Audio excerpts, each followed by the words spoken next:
Jadi Allah nak sucikan hal tersebut. Untuk berdoa minta pada dia, ni bukan jalan dia, ni bukan cara dia. Yang kedua ialah Allah nak menyucikan diri dan zatnya daripada mengutuskan Nabi ataupun Rasul yang bersifat pendusta, pembohong ataupun penipu, sebagaimana tuduhan-tuduhan dan tomahan ni pernah mereka lemparkan kepada Nabi. Amat-amat tidak logik, tidak rasional dan tidak masuk akal untuk Allah Subhanahu wa ta'ala mengutuskan Nabi dan Rasulnya bersifat demikian.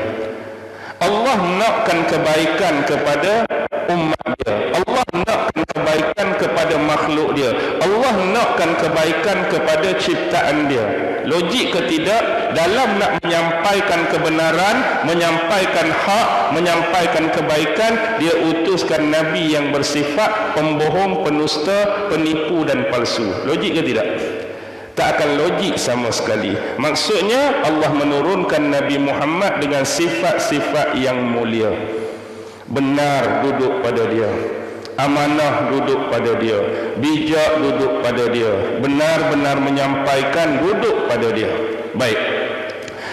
Allazi asra, yang telah memperjalankan.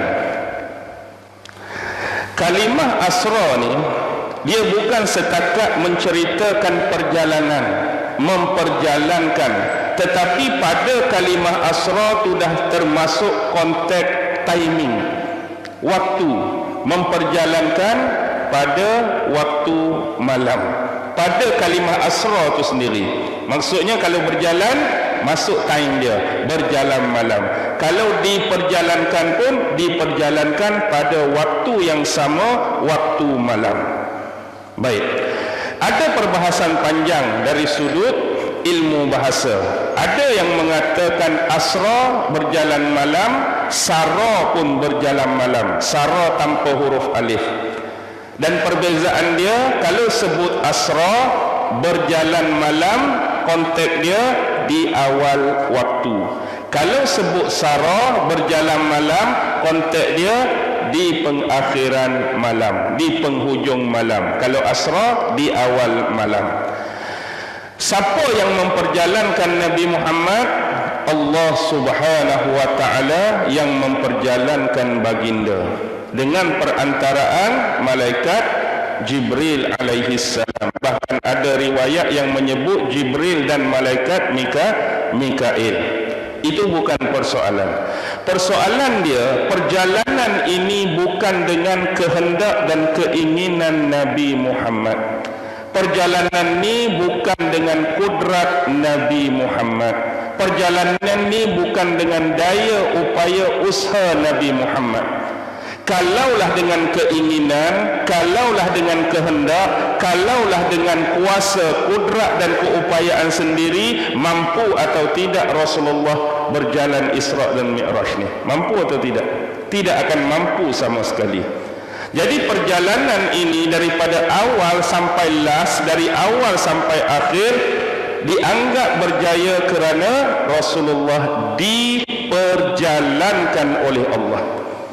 Allah yang nak memperjalankan Rasulullah, Allah lah yang meminta Jibril supaya menemani Rasulullah dalam konteks perjalanan Isra dan Mi'raj.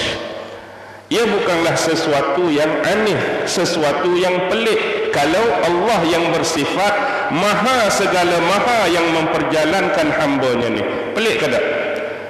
Kita dah mengenali Allah sebagai Tuhan, sebagai zat yang bersifat maha segala maha. Kalaulah cerita macam ni atau lebih lagi, rasa pelik ke tidak? Tak pelik, sebab Allah yang memperjalankan. Sebab tu dulu di pondok-pondok, mahupun kita kata ustaz-ustaz dalam konteks fundamental dan tradisional, selalu membuat, kita panggil apa, kiasan, analogi. Kalau di satu tempat tu ada sebuah kolam, dalam kolam tu ada beratus-ratus ekor ikan. Kita ambil lah ikan hak senang, hak kecil-kecil, ikan laga atau ikan gapi. Dan kolam ikan ni yang dalam tu ada beratus-ratus punya pemilik dia. ada tuan. Suatu ketika tuan ni datang ke kolam tersebut, lalu dia ambil satu botol. Dia buka penutup botol ni, lalu dia sauk salah seekor ikan yang daripada jumlah ratus-ratus tadi. Bukan ambil semua, ambil salah seekor saja. Dia pun letak dalam botol, tutup botol, buatlah lubang angin sikit nak bagi saluran pernafasan. Dia bawa botol ni sekali dengan dia pergi ke lapangan terbang, beli tiket, naik sekali. Dia naik kapal terbang, bawa sekali botol, yang di dalam botol tu ada ikan yang dia ambil salah sekor tadi. Jadi ikan ni dibawa berjalan oleh siapa? Oleh tuan dia. Dalam tu dia boleh tengok macam-macam. Oh, aku ingat manusia ni macam tuan aku seorang saja. Bila duduk dalam flight ni, hak macam-macam rupa, macam-macam muka, macam-macam pesen rambut, macam-macam color, macam-macam bentuk tubuh, selain daripada tuan hak selalu bagi dia makan, hak dia kenal. Tuan aku rambut beruban dah, hak ni rambut hitam, hak ni rambut color pink, hak ni macam singa laut, hak ni macam ni. Contoh, kulit pula tuan aku sawo matang, hak ni gelap gelemat, hak ni putih mulus, tinggi, rendah, gemuk, kurus, macam-macam jenis manusia. Sampai saja di Kuala Lumpur, tuan dia bawa berjalan di mana?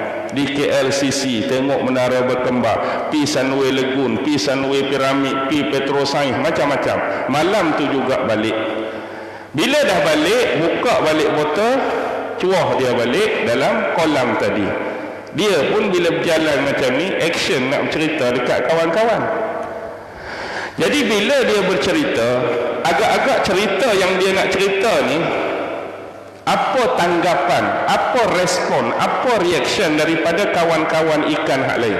Percaya ke tak percaya? Percaya ke tak percaya? Tak akan siapa percaya, sebab mereka hanya mengenali lingkungan persekitaran mereka. Hak mereka tahu duk sekali selama kini, pasir-pasir hak duk dalam ni, batu-batu hak duk dalam ni, lumut-lumut hak duk dalam ni, rumput rampai hak duk dalam ni. Tu je.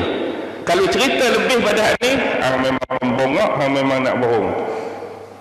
Tapi poin dia ialah, kalaulah dia cakap bukan aku sendiri, maksudnya bukan aku keluar tiba-tiba kepek terbang pergi kat sisi, tak. Tuan kita yang bawa aku bubuh pula dalam bekas yang ada air yang aku boleh bernafas. Tuan kita yang bawa aku pergi sini, balik dia lepaskan aku balik. Kenapa dia nak cerita? Sebab ni adalah hakikat. Kenapa dia nak cerita? Sebab ni adalah kebenaran yang dia sendiri lalu. Baki lagi bila kamu dengar, wahai ikan-ikan sekalian, kamu nak cakap aku betul ke? Kamu nak cakap aku bohong ke? Hak aku cerita, itulah kebenaran. Hak aku cerita, itulah hak sungguh-sungguh. Hang nak cakap apa, hang nak komen apa, ikut pi. Tapi aku nak cakap ni sebab aku lalu sungguh ni, aku seronok nak cerita pada kamu. Itu gambaran analogi yang selalu guru-guru dan orang tua kita buat perbandingan.